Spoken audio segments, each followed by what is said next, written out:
All right, it's time to film the February TBR, which was a tricky one to compile because I start my new teaching job basically in February. It's been a lot of prep work in January, so I don't know what that's going to do to my reading time. I truly don't.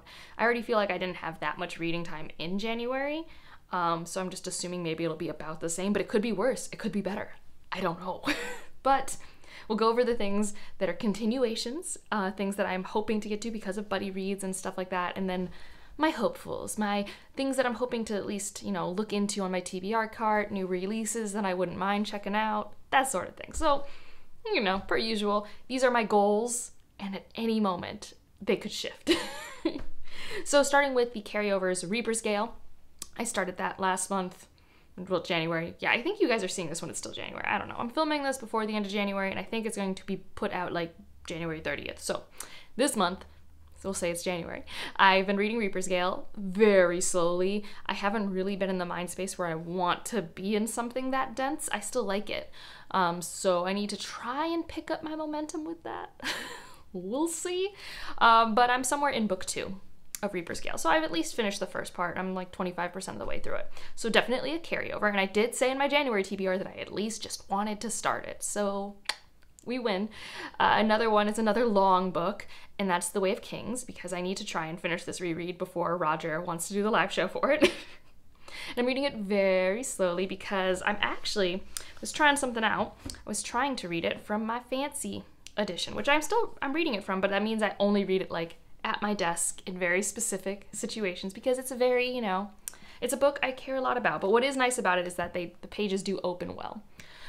So yeah, I've met Shallan for the first time. I've met Kaladin for the first time, for the 5th time. Like for the 5th time, I have met them again, which is very fun. I think the prologues are still so cool. And it's really interesting how many things that I'm still just like, I actually don't remember these specific things. Like I knew this time reading one of the prologues that like, oh, there's a detail here that I think I have more context for in the Rhythm of Roar prologue, but I don't remember it right now. So we'll just keep on keeping on, unless I really want to pull out the other book and connect the dots. But I do trust if something's important enough, it will be screamed at me eventually, So those are my 2 carryovers. And then what am I reading because of buddy reads? So for my Patreon, we're reading a short story collection or anthology every quarter. And this quarter, we're going to read Never Whistle at Night, which is a horror anthology, I believe, by Indigenous authors, an Indigenous dark fiction anthology. So this is my library copy. I also have an ebook and an audio, so I'm really excited to dive into this. We have all the channels open. Last time it was really fun discussing all these stories with people when we did Out There Screaming. We did an Out There Screaming. So we'll see if this one is just as fun to discuss. I'm sure it is. I love discussing short stories. So that's the buddy read there. And we also are going to have our live show for The Deep Sky the 2nd weekend of February, so that's exciting, but I already read that book. We'll talk about that at the end of the week in the wrap-up. And then I have decided, because I'm friends with Laura at A Book Circus. If you don't follow her channel, she's lovely, has similar taste to me, but differs enough that you'll find a lot of fun recommendations. And she put on one of her TBRs that she needs to read this book that I'm holding. And I'm like, well, I've been wanting to reread that book for ever. So if you want to read it together, let me know. And that is The 100,000 Kingdoms by N.K. Jemisin. And it's been a minute since I've reread a Jemisin, probably 2 years now. And I'm like, ah. And in January, one of the things I did was just make myself happy. And I think this will make me happy. So yeah, I think we're gonna buddy read this starting in the middle of the month, and I'm just very excited to be reading that. So I think those are all my buddy reads that I have lined up, because I've been trying to be kinder to myself in terms of obligations. If things just come up, they come up, and that's super fun. The book that my patrons voted for me to add to my TBR is The Imposition of Unnecessary Obstacles, which is the 2nd book in Malka Older's kind of detective series. I don't know if it has a name. And I'm excited because I've had the e-arc for a while, but this month the audiobook drops, and I really liked the audiobook for the first novella, so I'm excited to get into that. This is a Holmesian detective story, and what that means is you have, I think you have a Grump Sunshine dynamic in terms of, Watson and Holmes, but you have the character who's really smart, really good at deduction and reading the situation, but also very socially removed and awkward as a result. And then you have their companion, which I guess helps them with the human side of things, right? That's the trope of a Holmesian detective story, at least my interpretation of one. So we have that dynamic here, but I guess the quote-unquote twist, there's a couple twists. We're on I think we're on Jupiter.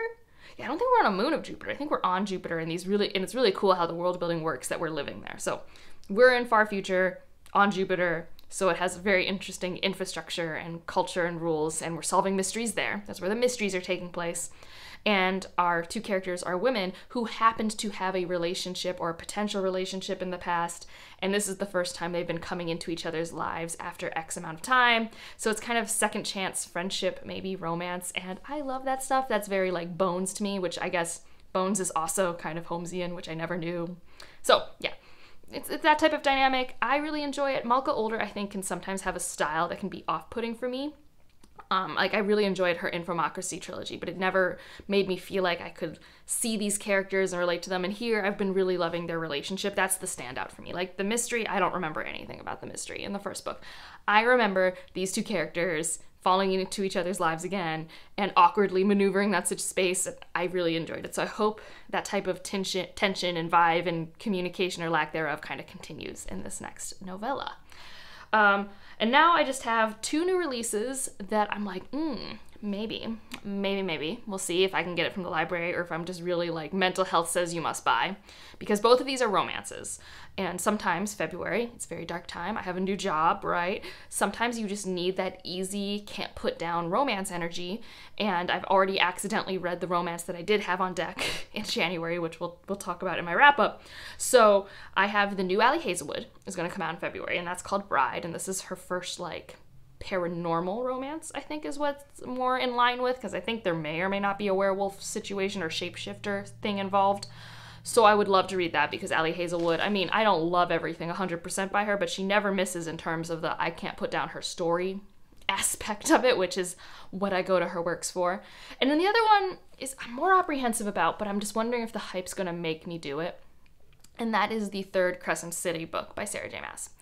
Like, I did not like House of Sky and Breath. I really didn't. I don't think I hate it as much as the haters, but it's truly just so boring. It's just so boring. And I don't like the direction it's going. Like, I know a lot of Sarah J. Maas fans are like, pooh. And I'm like, okay, but like, do we really think her character work is strong enough for what she's setting up? I think not. And I also, like, there's things that have happened in another Sarah J. Maas book that has really tainted some of my opinions about characters we're probably going to be interacting with, and it's just, we'll see. But like, at the same time, again, Sarah J. Maas is usually really good for my mental health, but I do think something that maybe makes me not want to pick this up as quickly is I don't think we're going to be following a character going through struggles, and that's when Sarah J. Maas works for me. But it is a new release that's coming out. It's going to be hyped. Will I be tempted? Who knows? I think the Allie Hazelwood is more likely than that one, but they were both kind of on my radar. And then for my TBR cart, my quote-unquote rule for myself is I want to try and at least attempt or pick up a few chapters of 2 books on there every month. They don't have to be from my top shelf, which is what my video is on. But I noticed when I was making this list that yes, I have 1 science fiction, but I need to have more. Or more just, not just fantasy, I think. You know, I mean, yes, I have a romance with Allie Hazelwood, but that's also like paranormal romance. So the 2 I picked, one is Elysium, which is kind of my Grail book. This is a book I heard about in 2020 and then I found in the wild, and it's like very small indie press, like Aqueduct Press. And I don't know if I'd love it because I didn't love the tour release by this author, but I didn't hate it. And this is shorter though, so I think that works in its favor. But like the blurb on the back is, a computer program etched into the atmosphere has a story to tell. It's the story of 2 people, of a city lost to chaos, of survival and love, but the data has been corrupted. So I want to read this.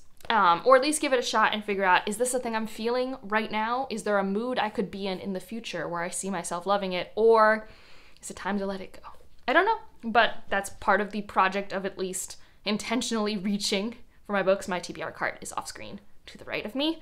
And then the other one is an arc I got from last year that I am behind on, and that is the Ginbot of Shantyport. This is a standalone, I've been told, which made me even more excited to pick it up because I'm in the middle of many a series right now. And yeah, I want to read this. I very much do. I think it's an Aladdin retelling, but also wacky, and I've read another work by this author called The City Inside, and their voice when it was like sarcastic or funny worked for me in a literary way. Like, I don't know if it would work for everyone, but I'm excited to give this a shot. And especially now that it's been out for a while, maybe I can grab the audiobook, which I don't know. if I know who the audiobook narrator is, but it could be worth giving a shot. So that's like kind of the TBR. There is also another arc I might get to, but I think I might just like give myself a month and then get to it.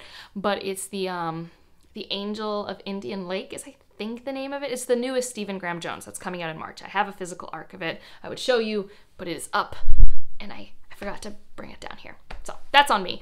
And I finished Don't Fear the Reaper like yesterday, and I kind of want to read it, but I kind of also like feel like I need some time, need some space. A lot happened.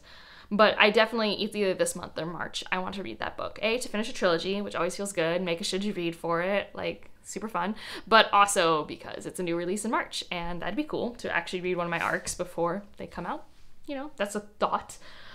So those are the tentative plans. Like I said, I don't know how much teaching is going to take over my free time because I'm someone who it'll either get easier as I get in the groove, or I'll realize, oh no, you have to do so much more work to prep so that you feel comfortable in the classroom sort of thing. Also, my mom's down the street and we get to play board games more, and that takes up a good amount of my time in the best way. Like tonight, well, by the time you're seeing this, it's already happened, but I'm playing the newest Great Western Trail version, which is called New Zealand. There are sheep. It's gonna be fun. I'm very excited about it.